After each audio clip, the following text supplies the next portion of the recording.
ദൈവനാമത്തിൽ ഏവർക്കും സ്നേഹവന്ദനം. യെശയ്യാ പ്രവാചക പുസ്തകം. യെശയ്യാ പ്രവാചക പുസ്തകത്തിൻ്റെ പഠനത്തിൻ്റെ രണ്ടാമത്തെ അവതരണത്തിലാണ് നാം ഇപ്പോൾ എത്തി നിൽക്കുന്നത്. ആഴ്ചയിൽ ഒരു ദിവസം മാത്രമായിരിക്കും ക്ലാസ് ഉണ്ടായിരിക്കുന്നത്. ഈ ക്ലാസ്സുകൾ അധികം വൈകാതെ തന്നെ മനസ്സിലാക്കുകയും പഠിക്കുകയും ചെയ്യേണ്ടത് ആവശ്യമാണ്. അല്ലെങ്കിൽ ക്ലാസ്സുകൾ ഒരു മാസത്തിനുള്ളിൽ തന്നെ അപ്രത്യക്ഷമാകും. അതെല്ലാവരും അറിഞ്ഞിരിക്കുന്നത് നല്ലതാണ്. യെശയ്യാ പ്രവാചകൻ ബൈബിളിലെ വലിയ പ്രവാചകന്മാരുടെ കൂട്ടത്തിലെ ആദ്യത്തെ പ്രവാചകനായി നൽകപ്പെട്ടിരിക്കുന്നത് യെശയ്യാ പ്രവാചകനാണ്. ക്രിസ്തുവിന് മുമ്പ് 8-ാം നൂറ്റാണ്ടിൽ, കാരണം 8, 7, 6, 5, 4 ഇങ്ങനെ താഴേക്കാണ് കണക്കാക്കപ്പെടുന്നത്. ക്രിസ്തുവിന് മുമ്പുള്ള 8-ാം നൂറ്റാണ്ടിൽ പ്രവചന ശുശ്രൂഷ നടത്തിയ പ്രവാചകനാണ് യെശയ്യാ പ്രവാചകൻ. യഹൂദ എന്ന ദേശത്താണ് തൻ്റെ പ്രവചനങ്ങൾ പ്രത്യേകമായി കേന്ദ്രീകരിക്കപ്പെട്ടത്. യഹൂദ ദേശം എന്ന് പറഞ്ഞാൽ ഇസ്രയേൽ 12 ഗോത്രങ്ങൾ അടങ്ങുന്ന ഇസ്രയേൽ ജനത. ദാവീദിന് ശേഷം ശൗല്, ദാവീദ്, ശലോമോന്റെ കാലഘട്ടത്തിൽ 2ആയി വേർതിരിയുകയും 10 ഗോത്രങ്ങൾ ഇസ്രയേൽ എന്നും 2 ഗോത്രങ്ങൾ യഹൂദ എന്നറിയപ്പെട്ടു. ആ യഹൂദ ജനത്തിൻ്റെ നടുവിലാണ് യെശയ്യാ പ്രവാചകന്റെ പ്രവചനങ്ങൾ. കാരണം യഹൂദ ഗോത്രത്തിൽ നിന്നാണ് കർത്താവായ യേശു ക്രിസ്തു, യഹൂദയുടെ സിംഹമായ ക്രിസ്തു കടന്നു വരേണ്ടത്. ഇപ്പോൾ ഈ കാലഘട്ടം വളരെ രാഷ്ട്രീയമായും ധാർമ്മികമായിട്ടും വളരെ സംഘർഷം നിറഞ്ഞ ഒരു കാലഘട്ടമാണ് പലസ്തീനിൽ അന്നുണ്ടായിരുന്നത്. അപ്പോൾ ഈ ഒരു വശത്ത് ഇസ്രയേൽ ജനത, അല്ലെങ്കിൽ ഇസ്രയേൽ എന്നറിയപ്പെടുന്നതായ വടക്കൻ ഗോത്രങ്ങൾ, 10 ഗോത്രങ്ങളടങ്ങുന്ന ഇസ്രയേൽ ജനത അതമ്പതിച്ചു കൊണ്ടിരിക്കുകയാണ്. കാരണം അവിടെയുള്ള മിക്ക രാജാക്കന്മാരും ദുഷ്ടരാജാക്കന്മാരാണ്. ജനങ്ങളെ വേണ്ട വിധത്തിൽ ദൈവഭയത്തിൽ നടത്താൻ അവർ പരാജയപ്പെട്ടു. മറുവശത്ത് അസീറിയ എന്ന രാജ്യം ശക്തി പ്രാപിച്ചു വരികയാണ്. ഇതിന് നടുവിൽ യഹൂദ ആകപ്പാടെ ബുദ്ധിമുട്ടുന്നൊരവസ്ഥയാണ്. ഇവിടെയാണ് യെശയ്യാ പ്രവാചകനെ ദൈവം നിയോഗിച്ചത്. യെശയ്യാ പ്രവാചകന്റെ പുസ്തകത്തിലാണ് കർത്താവ് യേശുവിനെ കുറിച്ചുള്ള അനവധി പ്രവചനങ്ങൾ കാണുന്നത്. യെശയ്യാ പ്രവാചകന്റെ പ്രവചന പുസ്തകങ്ങളിലാണ്. യെശയ്യാവിനെ കുറിച്ച് നമ്മൾ ചിന്തിക്കുമ്പോൾ ആമോസിന്റെ മകനാണ് യെശയ്യാവെന്ന് അവതരിപ്പിക്കുന്നു.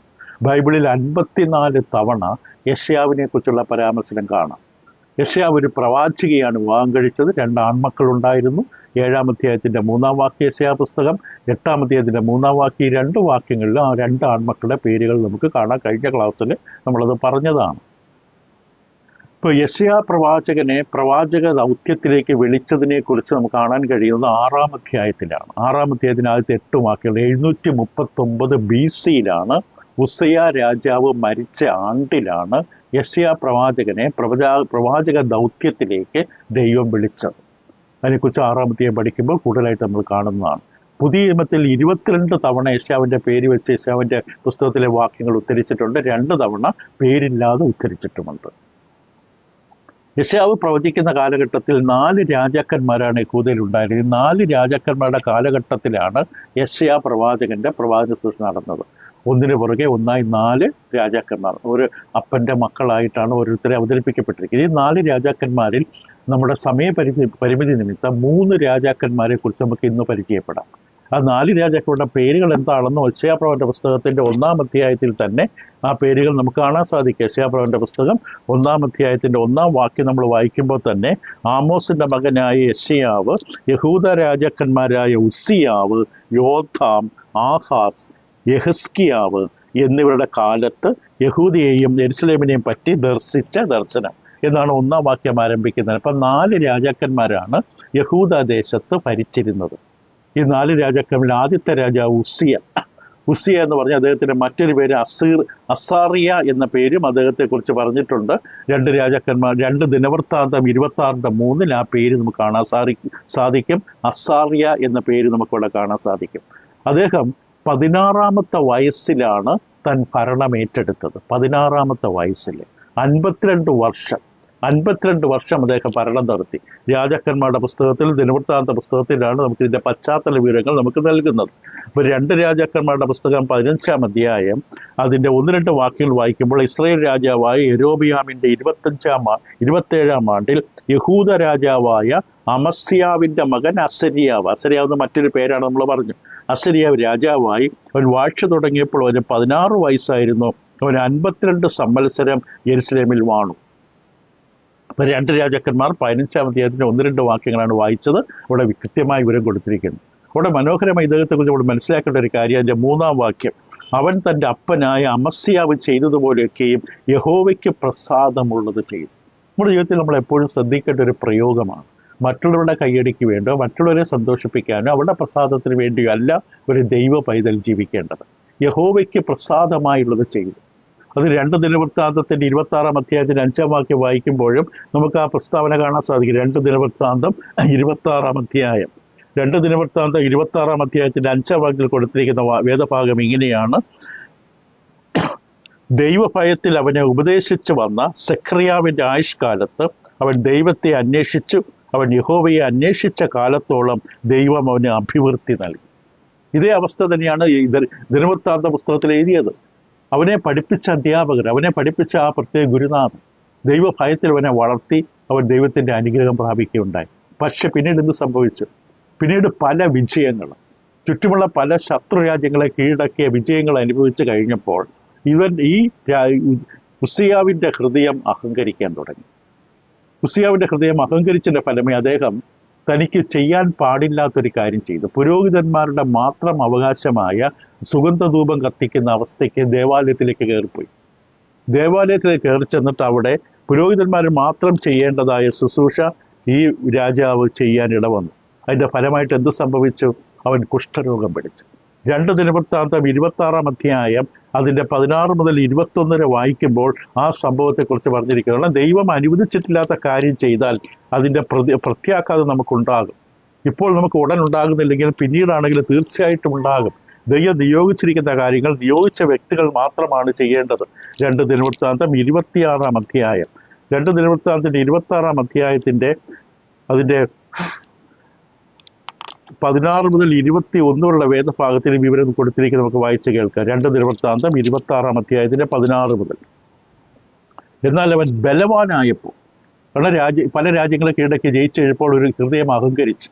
അവൻ ബലവാനായപ്പോൾ അവൻ്റെ ഹൃദയം അവൻ്റെ നാശത്തിനായിട്ട് നിഗളിച്ചു. നിഗളം എന്നൊരു അവസ്ഥയാണ്. സാത്താനാകാൻ കാരണമായി നിഗളമാണ്. അവൻ തൻ്റെ ദൈവമായ യഹോവയോട് കുറ്റം ചെയ്തു ധൂപപീഠത്തിന്മേൽ ധൂപം കാട്ടുവാൻ യഹോവയുടെ ആലയത്തിൽ കടന്നു ചെന്നു.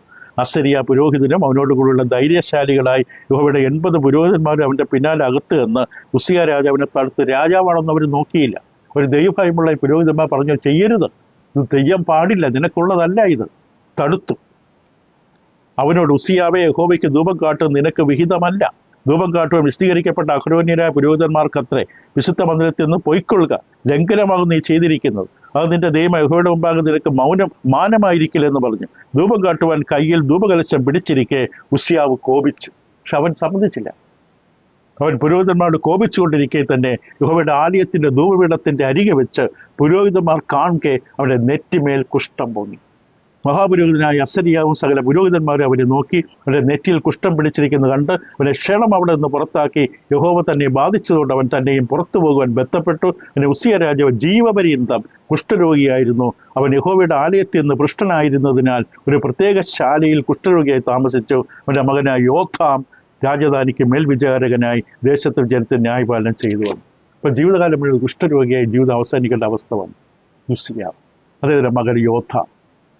ഉസിയാവിൻ്റെ മകൻ യോഥാവ് ഇദ്ദേഹം കുഷ്ഠരോഗിയായി കിടന്ന സമയത്താണ് കാര്യങ്ങൾ നടത്തിയിരുന്നത്. അപ്പോൾ തൻ്റെ അപ്പൻ മരിച്ചു കഴിഞ്ഞപ്പോൾ പൂർണ്ണമായിട്ട് രാജസ്ഥാനത്തേക്ക് വന്നു. പക്ഷെ ഇദ്ദേഹത്തെക്കുറിച്ച് പറയുന്നത് 2 രാജാക്കന്മാർ 15-34 വാക്യത്തിൽ ഇദ്ദേഹത്തെക്കുറിച്ച് പറയുന്ന ഒരു നല്ല പ്രസ്താവനയുണ്ട്. 2 രാജാക്കന്മാർ 15-34 പറയുന്നത്, അവൻ യഹോവയ്ക്ക് പ്രസാദമുള്ളത് ചെയ്തു. തൻ്റെ അപ്പനെ ഉസിയാവ് ചെയ്ത പോലെയൊക്കെയും ചെയ്തു. ഉസിയാവിൻ്റെ ആരംഭകാലത്ത് എപ്രകാരമാണോ ദൈവത്തിന് പ്രസാദകരമായി ചെയ്തത്, അതേപോലെ തന്നെ യോഥാം ചെയ്തതായിട്ട് അവിടെ കാണാം. പക്ഷെ ഒരു കാര്യം യോഥാമിന് സംഭവിച്ചെന്ന് ചോദിച്ചാൽ 35-ാം വാക്യത്തിൽ, എങ്കിലും പൂജാഗിരികൾക്ക് നീക്കം വന്നില്ല. ജനം പൂജാഗിരികൾ യാഗം കഴിച്ചും ധൂപം കാട്ടിയും പോന്നു. അവർ യഹോവയുടെ ആലയത്തിൻ്റെ മേലത്തെ വാതിൽ പണിതു. യോഥാമിൻ്റെ മറ്റു വൃത്താന്തങ്ങളും അവൻ്റെ ചെയ്തൊക്കെയും പുസ്തകത്തിൽ എഴുതിയിരിക്കുന്നത് കാണാം. അപ്പോൾ യോഥാം ചെയ്യുന്നവർ മറ്റേ അബദ്ധം എന്ന് ചോദിച്ചാൽ, ജനങ്ങൾ ഈ പലയിടത്ത് പോയി പൂജകൾ നടത്തുന്നു, യാഗം കഴിക്കുന്നു, ധൂപം കാട്ടുന്നു, അത് നീക്കം ചെയ്തില്ല, അതങ്ങ് വിട്ടുകളഞ്ഞു. അത് അവൻ്റെ നാശത്തിന് കാരണമായി. യെശയ്യാ പ്രവാചകന്റെ പശ്ചാത്തലം നമ്മൾ മനസ്സിലാക്കണം. ഈ രാജാക്കന്മാരുടെ കാലത്താണ് യെശയ്യാവ് പ്രവചനം നടത്തുന്നത്. ഇതിനെതിരെയൊക്കെ യെശയ്യാവ് ശക്തമായ പ്രവചനം നടത്തും. 3-ാമത്തെ രാജാവിനെ നമുക്ക് നോക്കാം, ആഹാസ്.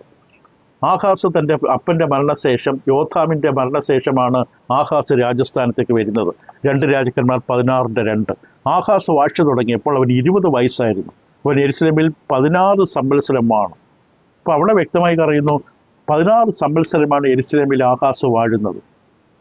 തൻ്റെ അപ്പനെ പോലെ, തൻ്റെ വല്യപ്പനെ പോലെ ദൈവത്തെ പ്രസാദിപ്പിക്കുന്ന വഴിയെ നടക്കാൻ ഇവന് സാധിച്ചില്ല. ഇവൻ പുറജാതികളുടെ പല ആചാരാനുഷ്ഠാനങ്ങളും പിൻപറ്റി. ബാലിനും മോലോക്കിനും ക്ഷേത്രങ്ങൾ പണിതു. അങ്ങനെ താൻ നേരിട്ട പല യുദ്ധത്തിൻ്റെ സമയത്തും ദൈവത്തിൽ ആശ്രയിക്കുന്നതിന് പകരം മറ്റ് രാജ്യങ്ങളെ ആശ്രയിച്ചു. 2 രാജാക്കന്മാർ 16-ാം അധ്യായം 10 മുതൽ വായിക്കുമ്പോൾ നമുക്കത് കാണാം. ആഹാസ് രാജാവ് അസൂർ രാജാവായ തിഗ്ലത് പിലേസറിനെ എതിരേൽപ്പാൻ ദമസ്കസിലേക്ക് വന്നു. ദമസ്കേക്കിന്റെ ബലിപീഠം കണ്ടു. ആഹാസ് രാജാവ് ബലിപീഠത്തിന്റെ പ്രതിമയും അതിന്റെ എല്ലാ പണിയോടും കൂടി മാതൃകയും ഉരിയ പുരോഹിതന് കൊടുത്തു. ഉരിയ പുരോഹിതന് യാഗപീഠം. ഇപ്പം ഈ ഒരു ബാലിന്റെയും മോലോക്കിന്റെയും ഒക്കെ ഈ യാഗപീഠത്തിന്റെ മാതൃക രാജാവ് സ്വീകരിച്ച് അതുകൊണ്ടത് പണിയുന്നതായിട്ട് നമുക്കിവിടെ കാണാൻ സാധിക്കും. അപ്പൊ അവിടെ വളരെ അവിശ്വസ്തനായി മാറി ആഹാസ് എന്ന് പറഞ്ഞ രാജാവ്. ദൈവത്തിൽ ആശ്രയിക്കാൻ സാധിച്ചില്ല. അങ്ങനെ അവസാനം അവൻ തോൽപ്പിക്കപ്പെടുകയായിരുന്നു, പ്രവാസിയെ പിടിക്കപ്പെടുക. ഇതാണ് ഏകദേശം 3 രാജാക്കന്മാരുടെ ചരിത്രം യെശയ്യാ പ്രവാചകന്റെ കാലഘട്ടത്തിൽ. 1-ാം അധ്യായം യെശയ്യാ പ്രവാചകന്റെ പുസ്തകം. നമ്മൾ ആമുഖ പഠനം ചില കാര്യങ്ങൾ നമ്മൾ പിന്നീട് വീണ്ടും ചിന്തിക്കുന്നതാണ്. എങ്കിലും നമുക്ക് പുസ്തകത്തിലേക്ക് പ്രവേശിക്കാം. അതോടൊപ്പം തന്നെ പുസ്തകത്തിലെ വിവരങ്ങൾ നമ്മൾ കൂടെ കൊണ്ടുപോകേണ്ടത് ആവശ്യമാണ്. ആമുഖ പഠനം മാത്രം ഒരുപക്ഷെ നമുക്ക് പ്രയോജനപ്പെട്ടെന്ന് വരില്ല. പക്ഷേ ചരിത്രപരമായ വിവരങ്ങൾ അറിയാൻ ആഗ്രഹിക്കുന്നവർക്ക് അത് പ്രധാനപ്പെട്ട വിവരങ്ങൾ തന്നെയാണ്. ഏത് കാലഘട്ടമാണ് യെശയ്യാവിൻ്റെ പ്രവചന കാലഘട്ടം? ഈ 4 രാജാക്കന്മാർ ആരായിരുന്നു, എന്തായിരുന്നു എന്നൊക്കെ അറിയുന്നത് അന്നത്തെ രാഷ്ട്രീയവും ധാർമ്മികവുമായ അധംപതനത്തിൻ്റെയും ആ അന്തരീക്ഷത്തെയൊക്കെ മനസ്സിലാക്കാൻ ആവശ്യമാണ്. നമുക്ക് 1-ാം അധ്യായം 1-ാം വാക്യം. ഈ യെശയ്യാ പ്രവചന പുസ്തകത്തിൻ്റെ 1-ാം അധ്യായത്തിന് പറ്റിയ ഏറ്റവും നല്ല തലക്കെട്ട് ദൈവത്തിൻ്റെ കുറ്റപത്രം. തൻ്റെ ജനത്തിനെതിരെയുള്ള ദൈവത്തിൻ്റെ കുറ്റപത്രം. ഇന്ന് പുതിയ നൂറ്റാണ്ടിൽ ജീവിക്കുന്ന നമ്മെ സംബന്ധിച്ച് ഈ പുസ്തകം പഠിക്കുമ്പോൾ ഇതിലൂടെ ദൈവം തൻ്റെ ജനത്തോട് പറയാൻ ആഗ്രഹിക്കുന്ന കാര്യങ്ങൾ നമുക്ക് കേൾക്കാൻ കഴിയണം. ഇപ്പോൾ 1-ാം അധ്യായത്തിൻ്റെ 1-ാം വാക്യം നമ്മൾ വായിച്ചെങ്കിൽ ഒന്നുകൂടെ വായിക്കാം. ആമോസിൻ്റെ മകനായ യെശയ്യാവ് യഹൂദ രാജാക്കന്മാരായ ഉസിയാവ്, യോഥാം, ആഹാസ്, ഹിസ്കിയാവ് എന്നിവരുടെ കാലത്ത് യഹൂദിയെയും യെരുശലേമിനെയും പറ്റി ദർശിച്ച ദർശനം. യെശയ്യാ പ്രവാചകന്റെ സ്വന്തം ചിന്തകളോ ആലോചനകളോ തോന്നലുകളോ അഭിപ്രായങ്ങളോ അല്ല. ദൈവം യെശയ്യാ പ്രവാചകരുടെ നൽകിയ സ്വർഗീയ സത്യങ്ങളാണ്. പ്രവാചകന് വെളിപ്പെടുത്തി കൊടുത്ത അവസ്ഥകളാണ്. അതാണ് പ്രവാചകൻ നമുക്കായി ഭാവിയിൽ എഴുതി തന്നിരിക്കുന്നത്. ആരെക്കുറിച്ചാണ്? യഹൂദിയെയും യെരുശലേമിനെയും കുറിച്ച്. 10 ഗോത്രങ്ങൾ, 2 ഗോത്രം. യഹൂദിയെയും യെരുശലേമിനെയും കുറിച്ച് അരുളി ചെയ്ത അല്ലെങ്കിൽ ദർശിച്ച ദർശനമാണ്. അത് ആ കാലക്രമം എവിടെയാണെന്ന് കാണിച്ചു തരും. ഈ 4 രാജാക്കന്മാരുടെ കാലം, അതായത് 739 BC മുതൽ 686 BC വരെയാണ് ഈ 4 രാജാക്കന്മാരുടെ ഭരണകാലം. യഹൂദയും യെരുശലേമിലുമാണ് തൻ്റെ പ്രധാന പ്രവാചക ശുശ്രൂഷകൾ എന്ന് നമുക്ക് കാണാൻ സാധിക്കും. ഈ 1-ാം അധ്യായത്തിൻ്റെ 2 മുതൽ 15 വരെയുള്ള വാക്യം നമ്മൾ ചിന്തിക്കുമ്പോൾ, യെശയ്യാ പ്രവാചകന്റെ പുസ്തകം 1-ാം അധ്യായത്തിൻ്റെ 2 മുതൽ 15 വരെയുള്ള വാക്യങ്ങൾ ചിന്തിക്കുമ്പോൾ പ്രശ്നത്തിൻ്റെ ആ പ്രധാനപ്പെട്ട ഭാഗത്തെ ദൈവം സ്പർശിക്കുന്നത് കാണാം. ഇവിടെ പറയുന്നത് ഇങ്ങനെയാണ്: ആകാശമേ കേൾക്ക, ഭൂമിയെ ചെവിതരിക, യഹോവ അരുളി ചെയ്യുന്നു, ഞാൻ മക്കളെ പോറ്റി വളർത്തി, അവരോ എന്നോട് മത്സരിച്ചിരിക്കുന്നു. 3-ാം വാക്യം: കാള തൻ്റെ ഉടയവനെയും കഴുത തൻ്റെ യജമാന്റെ പുൽത്തൊട്ടിയും അറിയുന്നു, ഇസ്രയേലോ അറിയുന്നില്ല, എൻ്റെ ജനം ഗ്രഹിക്കുന്നതുമില്ല. ഇപ്പൊ യെശയ്യാവിൻ്റെ വാക്കുകൾ പ്രശ്നത്തിൻ്റെ ഹൃദയഭാഗത്ത് സ്പർശിക്കുന്ന വാക്കുകളാണ്. ഈ ദേശത്തെ ബാധിച്ചിരിക്കുന്ന ബാധ എന്താണ്? ശക്തമായ കുറ്റാരോപണമാണ്, ഒരു കുറ്റപത്രമാണ് ദൈവം തന്റെ ജനങ്ങൾക്കെതിരെ നിരത്തുന്നത്. അവിടെ അധിപതികളുമുണ്ട്, ജനങ്ങളുമുണ്ട്. ദൈവം ഉപയോഗിച്ച വാക്കെന്താണ്? ഞാൻ മക്കളെ പോറ്റി വളർത്തി, അവരും എന്നോട് മത്സരിച്ചിരിക്കുന്നു.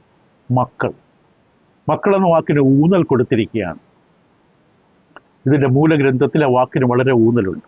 പ്രത്യേകിച്ച് ദൈവം പറയുന്ന പ്രധാനപ്പെട്ട കുറ്റം എന്താണ് ഇവർക്കെതിരെ? അതിക്രമം എന്നുള്ളതാണ് ഏറ്റവും പ്രധാനപ്പെട്ട കുറ്റം.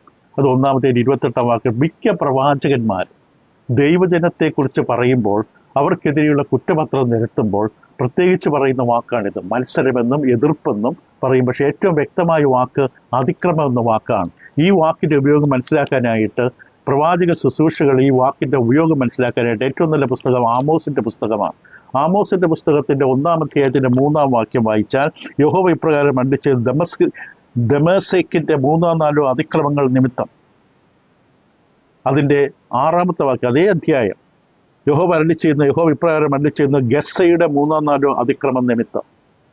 അതേ അധ്യായം ആമോസിൻ്റെ പുസ്തകം 1-ാം അധ്യായം 9-ാം വാക്യം.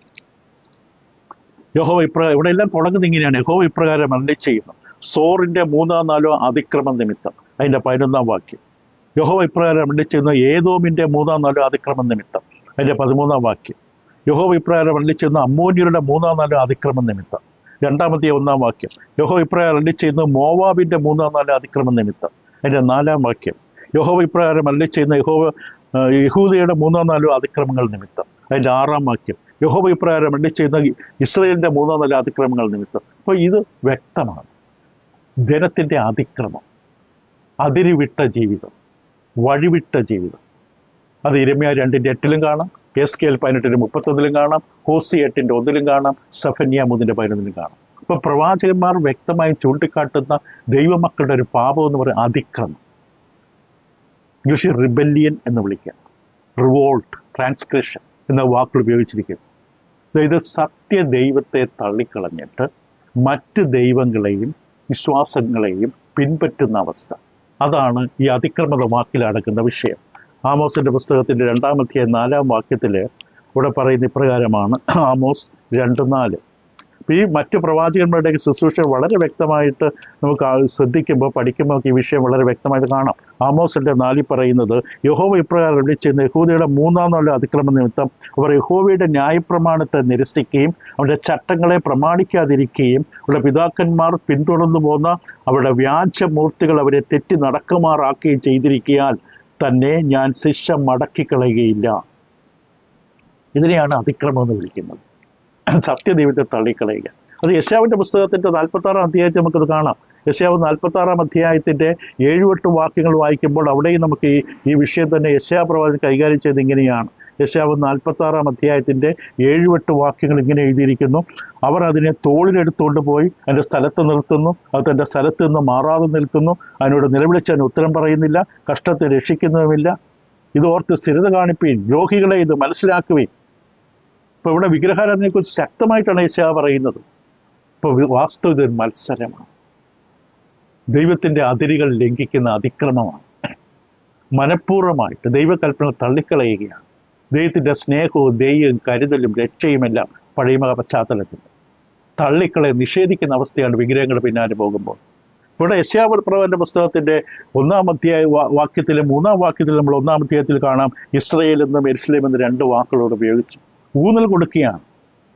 ഇവിടെ ഊന്നൽ കൊടുക്കുകയാണ്. നിങ്ങളുടെ തെറ്റുകളുടെ ഗൗരവം, കാഠിന്യം നിങ്ങൾ മനസ്സിലാക്കണം.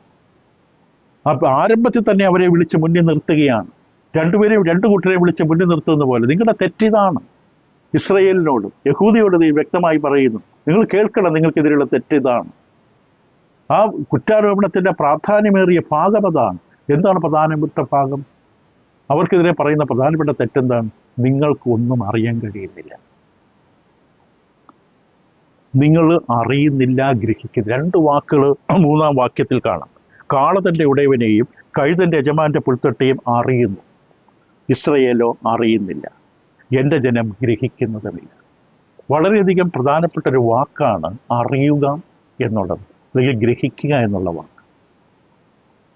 അവർക്ക് അറിയുന്നില്ല, അവരറിയുന്നില്ല അവരെന്താ ചെയ്യുന്നത്. അവർ ചെയ്യുന്ന പാപത്തെക്കുറിച്ച് അവർക്ക് അറിവില്ല, അവരറിയുന്നില്ല പാപം. ദൈവത്തിൻ്റെ ജ്ഞാനത്തിനെതിരെയാണ് ഈ പാപം. ഇത് കുറച്ച് നാളുകൾക്ക് മുമ്പ് ഹോസിയ പ്രവാചകൻ പറഞ്ഞ ഇത് തന്നെയല്ലേ? ഹോസിയ പ്രവാചകന്റെ പുസ്തകം 4-ാം അധ്യായം 6-ാം വാക്യം, പ്രസിദ്ധമായ വാക്യം. പരിജ്ഞാനമില്ലായികയാൽ എൻ്റെ ജനം നശിച്ചു പോകുന്നു, പരിജ്ഞാനം ത്യജിക്കൊണ്ട് നീ എനിക്ക് പുരോഹിതനായിരിക്കാതെ വണ്ണം ഞാൻ നിന്നെയും ത്യജിക്കും. നീ ദൈവത്തിൻ്റെ ന്യായപ്രമാണം മറന്നു കളഞ്ഞുകൊണ്ട് ഞാൻ നിന്റെ മക്കളെ മറക്കും. ദൈവത്തിൻ്റെ വചനം, ദൈവത്തിൻ്റെ സ്വർഗീയമായ സത്യങ്ങൾ, അതിലൂടെ ലഭിക്കുന്ന പരിജ്ഞാനം തള്ളിക്കളഞ്ഞിട്ട് ദൈവമല്ലാത്തവരുടെ പിന്നാലെ പോകും. നിങ്ങൾ അറിയുന്നില്ല എന്നെ. നിങ്ങൾ എന്നെ അറിയുന്നില്ല. ഇസ്രായേൽ ജനത ദൈവത്തെ അറിയുന്നില്ല. ദൈവത്തിൻ്റെ സ്വന്തം ജനം, ദൈവത്തെ ഒരു ചടങ്ങിലാണവർ, ഒരു ആചാരാനുഷ്ഠാനത്തിലാണ്. പക്ഷെ അവർക്ക് ദൈവത്തെ അറിയില്ല. ഈ അറിയുക എന്ന വാക്ക് ഒരു ആഴമേറിയ ബന്ധത്തെ സൂചിപ്പിക്കുന്ന വാക്കാണ്. എബ്രായ ഭാഷയിൽ അത് വളരെ ആഴമേറിയ ഇൻറ്റിമേറ്റ് റിലേഷൻഷിപ്പ് എന്ന് പറയും. അതിനെ പരാമർശിക്കാനുള്ള വാക്കാണ്. ഒരു വ്യക്തിപരമായ ബന്ധം, അതാണ് അടിസ്ഥാനം.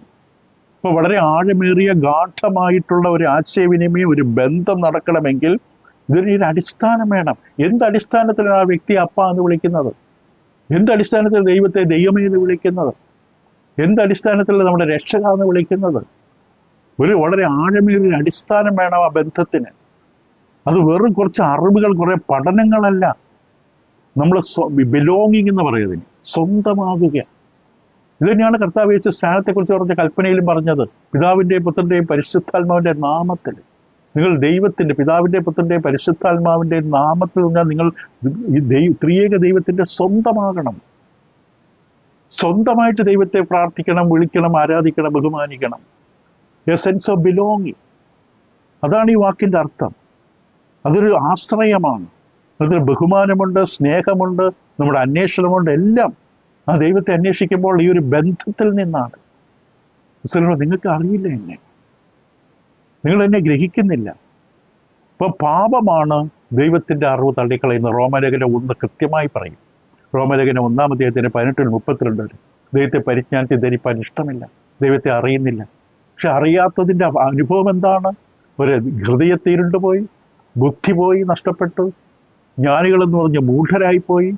ധാർമ്മിക തലത്തിലെ അധംപതനം സംഭവിച്ചു. ആത്മീകമായി കുരുടരായി മാറി. ഇഴജന്തുവിനെ, നാൽക്കാലിയും മറ്റും ആരാധിക്കുന്ന അവസ്ഥയിൽ ആത്മീകമായി തകർന്നു. ദൈവത്തിൻ്റെ ജ്ഞാനം തള്ളിക്കളഞ്ഞാലുണ്ടെന്ന ഭവിഷ്യത്ത് റോമലേഖനം 1-ാം അധ്യായം 18 മുതൽ 32 വരെ കൃത്യമായി പറയും. ദൈവത്തിൻ്റെ കോപം ജ്വലിക്കുന്ന അവിടെയാണ്. ദൈവത്തെ അറിയാൻ അവസരമുണ്ടായിട്ടും അറിയാനുള്ള കഴിവ് എല്ലാം നൽകി തന്നിട്ട് ദൈവം തള്ളിക്കളയുന്ന അവസ്ഥ. യെശയ്യാ 5:13 ശ്രദ്ധേയമൊരു ഭാഗമുണ്ട്. ദൈവത്തെക്കുറിച്ച് അറിയാതെ പോയാൽ എന്ത് സംഭവിക്കും? യെശയ്യാ 5:13 പറയുന്ന ഇപ്രകാരമാണ്: അങ്ങനെ എൻ്റെ ജനം അറിവില്ലായ്മയാൽ പ്രവാസത്തിലേക്ക് പോകുന്നു, അവിടെ മാന്യന്മാർ പട്ടിണി കിടക്കുന്നു, അവിടെ ജനസമൂഹം ദാഹത്താൽ വരണ്ടു പോകുന്നു. അറിവില്ലായ്മയാണ് അവരെ അടിമത്തത്തിലേക്കും പ്രവാസത്തിലേക്കും നടത്താൻ കാരണം. ദൈവത്തെ അറിയുന്നവരല്ല. ദൈവത്തെ അറിയാൻ അവസരമുണ്ട്. കാളയ്ക്ക് തൻ്റെ യജമാനെ അറിയാം, കഴുതയ്ക്ക് തൻ്റെ പുൽത്തൊട്ടി അറിയാം. അത്രയെങ്കിലും നിങ്ങൾക്ക് ആ മൃഗത്തിൻ്റെ ബോധമെങ്കിലും ഉണ്ടായിരുന്നെങ്കിൽ നിങ്ങൾക്ക് ശ്വാസവും ജീവനും ആകാരവും തൃപ്തിയും സന്തോഷം തന്ന ദൈവത്തെ അറിയില്ലേ? അറിയാൻ കഴിയുമായിരുന്നില്ല. ഇതല്ലേ പത്രോസും പറഞ്ഞത്? പത്രോസിൻ്റെ 2-ാം ലേഖനം 1-ാം അധ്യായം 2-3 വാക്യങ്ങൾ. പത്രോസിൻ്റെ 2-ാം ലേഖനം 1-ാം അധ്യായം 2-3 വാക്യങ്ങളിൽ പറഞ്ഞു: ദൈവത്തിൻ്റെയും നമ്മുടെ കർത്താവ് യേശുക്രിസ്തുവിൻ്റെയും പരിജ്ഞാനത്താൽ നിങ്ങൾക്ക് കൃപയും സമാധാനവും വർദ്ധിക്കുമാറാകട്ടെ. തൻ്റെ മഹത്വത്താലും വീര്യത്താലും നമ്മളെ വിളിച്ചവൻ്റെ പരിജ്ഞാനത്താൽ, അവൻ്റെ ദിവ്യശക്തി, ദൈവഭക്തിക്ക് വേണ്ടിയതൊക്കെ നമുക്ക് താൻ പരിജ്ഞാനം, ദൈവത്തെക്കുറിച്ചുള്ള പരിജ്ഞാനം. ആ പരിജ്ഞാനത്താലുള്ള ദൈവം നമുക്കെല്ലാം നൽകി തന്നു. ഇവിടെ ഈ യെശയ്യാ പ്രവാചകന്റെ ദൈവം പറയുന്നതാണ്. എൻ്റെ 4-ാം വാക്യം യെശയ്യാ പ്രവാചകന്റെ പുസ്തകം. നമ്മൾ അല്പസമയം മുന്നോട്ട് പോയാലും ഈ വിഷയം നമ്മൾ ഉദ്ദേശിക്കുന്ന പോയിന്റിൽ കൊണ്ട് എത്തിക്കേണ്ടത് ആവശ്യമാണ്. യെശയ്യാ പ്രവാചകന്റെ പുസ്തകം 1-ാം അധ്യായം 4-ാം വാക്യത്തിൽ: അയ്യോ പാപമുള്ള ജാതി, അകൃത്യഭാരം ചുമക്കുന്ന ജനം, ദുഷ്പ്രവർത്തിക്കാരുടെ സന്തതി, വഷളായി നടക്കുന്ന മക്കൾ, അവർ യഹോവയെ ഉപേക്ഷിച്ച് ഇസ്രായേലിന്റെ പരിശുദ്ധനെ നിരസിച്ച് പുറകോട്ട് മാറിക്കളഞ്ഞിരിക്കുന്നു. കുറ്റാരോപണം തുടരുകയാണ്. പ്രവാചകൻ 4 നാമങ്ങൾ ഉപയോഗിച്ച് ആരോടാണ് ഈ സംസാരിക്കുന്നത്? ജാതി, ജനം, സന്തതി, മക്കൾ. 4 നാമം. 4 നാമോടൊക്കെ പറയുന്നു. പാപമുള്ള ജാതി, അകൃത്യഭാരം ചുമക്കുന്ന ജനം, ദുഷ്പ്രവർത്തിക്കാരുടെ സന്തതി, വഷളായി നടക്കുന്ന മക്കൾ. ഒരു വാക്ക് പോരാ, 4 വശത്തുനിന്ന് പറയുന്ന പോലെ. മാത്രമല്ല 4 വാക്കുകൾ അവിടെ ദയനീയമായ അവസ്ഥയെ കാണിച്ചു തരുന്നു. എന്താണ് 4 വാക്കുകൾ? പാപമുള്ളത്, അകൃത്യഭാരം, ദുഷ്പ്രവർത്തി, വഷളായി നടക്കുക. വഷളം. 4 വാക്കുകൾ അവിടെ പാപത്തിന്റെ ആഴത്തെ കാണിച്ചു തരുന്നു. ഇവിടെ പറഞ്ഞ വാക്കുകൾ ശ്രദ്ധിച്ച് നോക്കുക. പാപമുള്ള ജാതി, അകൃത്യഭാരം ചുമക്കുന്ന ജനം, ദുഷ്പ്രവർത്തിക്കാരുടെ സന്തതി, വഷളായി നടക്കുക. പുറജാതികളായ കുറച്ച് പേരെ കുറിച്ചല്ല ഈ പറയുന്നത്, ദൈവജനത്തെക്കുറിച്ച്, ദൈവമക്കളെക്കുറിച്ച്. 4 വാക്കുകളൊന്ന് പെട്ടെന്ന് ഓടിച്ചു നോക്കിയാൽ പാപം, ലക്ഷ്യം തെറ്റുന്ന അവസ്ഥ. ദൈവത്തിൻ്റെ ഛായയിൽ സൃഷ്ടിക്കപ്പെട്ട മനുഷ്യരെക്കുറിച്ച് ദൈവത്തിന് ലക്ഷ്യമുണ്ട്. ദൈവരെ എത്തിക്കാൻ ഉദ്ദേശിക്കുന്ന ലക്ഷ്യമുണ്ട്. വിശുദ്ധിയാണ് ആ ലക്ഷ്യം. ആ ലക്ഷ്യമൊക്കെ തകർത്തു കളഞ്ഞു. ദൈവത്തിൻ്റെ കൽപ്പനകൾ നമ്മൾ അവിടെ എത്തിക്കാനുള്ളതാണ്. പക്ഷെ അതെല്ലാം അവർ നശിപ്പിച്ചു കളഞ്ഞു. അതിനവരെ അകന്നുപോയി, വീണുപോയി, നിലംപതിച്ച് താഴെ കിടക്കാണ്. ലക്ഷ്യത്തിൽ താഴെ പോയി.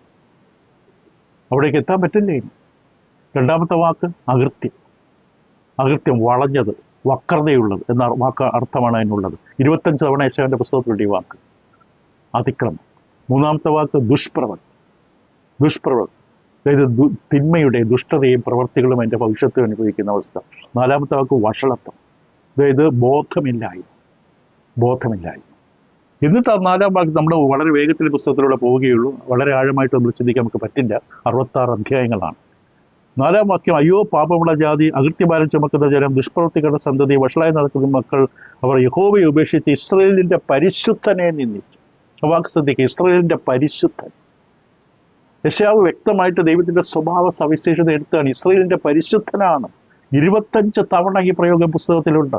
12 തവണ ആദ്യത്തെ 39 അധ്യായത്തിലും, പിന്നെ 13 തവണ 40 മുതൽ 66 അധ്യായത്തിലും ഇസ്രായേലിന്റെ പരിശുദ്ധൻ. കൂടാതെ യാക്കോബിന്റെ പരിശുദ്ധനായവൻ 29-23, 40-25. പരിശുദ്ധനായവൻ 10-17, 43-15, 49-7. പരിശുദ്ധനെന്ന് മാത്രം 6-3, 57-15 പരിശുദ്ധൻ, ഇസ്രായേലിന്റെ പരിശുദ്ധൻ, യാക്കോബിന്റെ പരിശുദ്ധൻ, പരിശുദ്ധനായവൻ.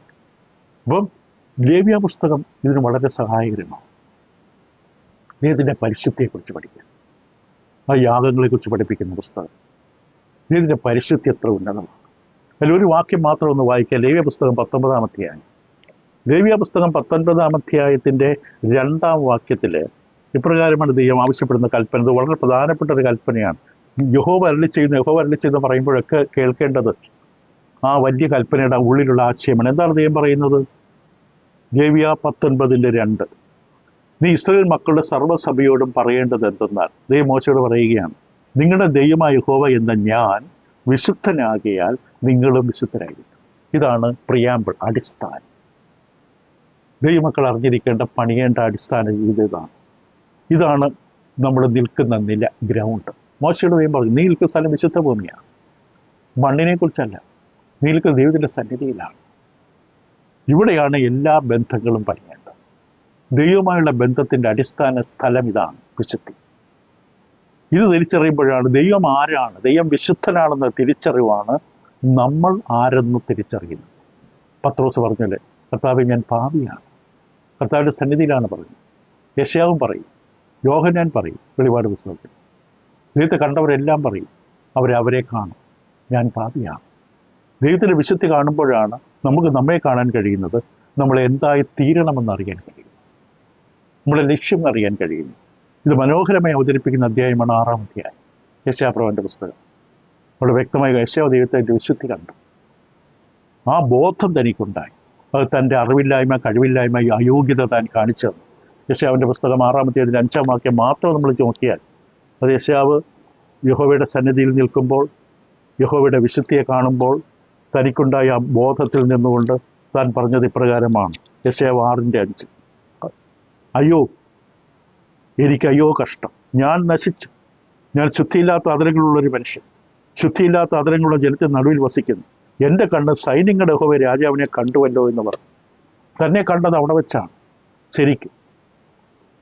അപ്പോൾ ദൈവത്തെ തള്ളിക്കളഞ്ഞ് പുറകോട്ട് തിരിഞ്ഞ ജനം. ഇതാണ് യെശയ്യാവ് പറഞ്ഞ വാക്കതാണ്. അവർ യഹോവയെ ഉപേക്ഷിച്ച് ഇസ്രായേലിന്റെ പരിശുദ്ധനെ നിരസിച്ച് പുറകോട്ട് മാറിക്കളഞ്ഞു. തിരിഞ്ഞു നോക്കാൻ തയ്യാറല്ല ഇപ്പോൾ ദൈവത്തെ. ഒരു മുഖം തിരിച്ച് നടക്കുകയാണ് ദൈവത്തിൽ നിന്ന്. ദൈവത്തിനറിയാം ഒരു മനുഷ്യരെങ്ങനെയാണ്. ഒരു വാക്യം 2 വാക്യം വായിച്ചിട്ട് ചുരുക്കമായി പറഞ്ഞു അവസാനിപ്പിക്കുക. 5-6 വാക്യം വെച്ചാവുന്നു. ഇനി നിങ്ങളെ അടിച്ചിട്ട് എന്ത്? നിങ്ങൾ അധികം പിന്മാറുകയുള്ളൂ. തല മുഴുവനും ദീനവും ഹൃദയം മുഴുവൻ രോഗവും പിടിച്ചിരിക്കുന്നു. അടിതൊട്ട് മുടിവരെ ഒരു സുഖവുമില്ല. മുറിവും ചതവും പഴുത്ത വ്രണവും മാത്രമേ ഉള്ളൂ. അവയെ ഞെക്കി കഴുകിയിട്ടില്ല, വെച്ച് കെട്ടിയിട്ടില്ല, എണ്ണ പുരട്ടി സമീപിച്ചിട്ടുമില്ല. യെശയ്യാവ് വ്യക്തമായിട്ട് ഇസ്രായേലിന്റെ വിശ്വാസത്യാഗം, ദൈവമക്കളുടെ വിശ്വാസത്യാഗത്തെ വ്യക്തമായി പറയുകയാണ്. രാജ്യത്തെ ഒരു വ്യക്തിയായിട്ട് ഉപമിക്കുകയാണ്. രാജ്യം ഒരു വ്യക്തിയായിട്ട് അവതരിപ്പിക്കുകയാണ്. ശരീരം മുഴുവൻ മുറിവുകൾ കൊണ്ട് നിറഞ്ഞൊരു വ്യക്തി. അത് പറയുന്നു പ്രയോഗ ശ്രദ്ധിക്കുക. ഇനി നിങ്ങളെ അടിച്ചിട്ടെന്ത്? ചിലരോട് ഇനി ഉപദേശിച്ചിട്ട് കാര്യമില്ല. നിങ്ങളിനി അടിച്ചിട്ടെന്ത്? നിങ്ങൾ അധികം പിന്മാറുകയാണ്. ചില തെറ്റുകൾ ചൂണ്ടിക്കാണിക്കുക ഒരു പുറകോട്ട് പോകുന്നല്ലാതെ മുന്നോട്ട് വരില്ല. തല മുഴുവൻ ദീനവും ഹൃദയം മുഴുവൻ രോഗവും പിടിച്ചിരിക്കുന്നു.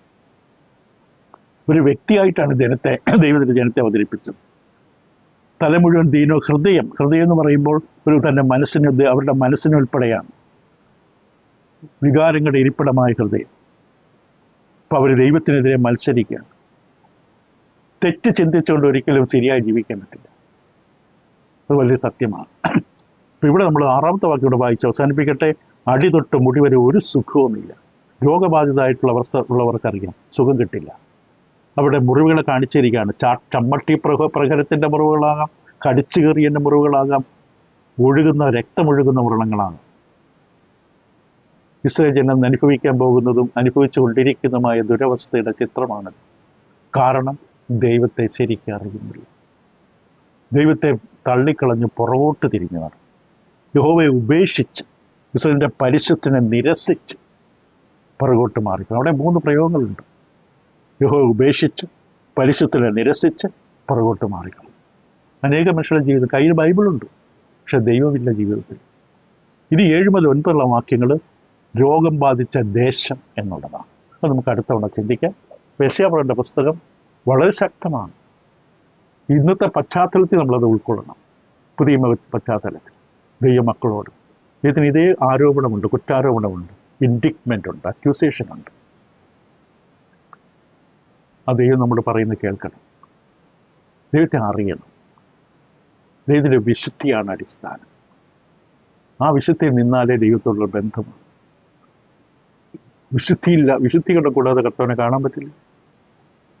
വിശുദ്ധിയായിരിക്കണം, വേർപെട്ടൊരവസ്ഥയായിരിക്കണം ഏറ്റവും പ്രധാനം. അതാണ് ദൈവമായുള്ള ആഴമേറിയ ബന്ധം, ഗാഢമായ ബന്ധത്തിന് അടിസ്ഥാനപരമാണ്. അത് പ്രാർത്ഥനയും ദൈവത്തിന് പരിജ്ഞാനത്തിലൂടെയാണ് വളർത്തിയെടുക്കേണ്ടത്. ദൈവസന്നിധിയിൽ പ്രാർത്ഥിക്കണം. ഹൃദയം തുറന്ന് എല്ലാം അറിയ ദൈവത്തിന് മുമ്പിൽ ഹൃദയം തുറന്ന് പ്രാർത്ഥിക്കണം. സത്യസന്ധമായി ദൈവത്തോട് ഇടപെടണം. ദൈവങ്ങളെ സഹായിക്കണം. തുടരാൻ അടുത്ത പറയാം. ഈ അധ്യായം 1-ാം അധ്യായമെങ്കിലും വായിച്ചിരിക്കുക. ദൈവങ്ങളെ സഹായിക്കട്ടെ. അത് നഷ്ടപ്പെട്ടു പോകും. നേരത്തെ പറഞ്ഞതുപോലെ അധികം നാൾ ഒരു ഈ ക്ലാസ്സുകൾ നിൽക്കില്ല ഇപ്പോഴത്തെ കാലഘട്ടത്തിൽ. അതുകൊണ്ട് നിങ്ങൾ എത്രയും പെട്ടെന്ന് ഇത് കൂടുതൽ കേൾക്കാൻ, മറ്റുള്ളവരെ കേൾക്കാനായിട്ട് പ്രേരിപ്പിക്കുക. നിങ്ങൾ പഠിക്കേണ്ട കാര്യങ്ങൾ പ്രത്യേകിച്ച് പഠിക്കാനായിട്ട് ശ്രദ്ധിക്കുക. ദൈവങ്ങളെ സഹായിക്കട്ടെ.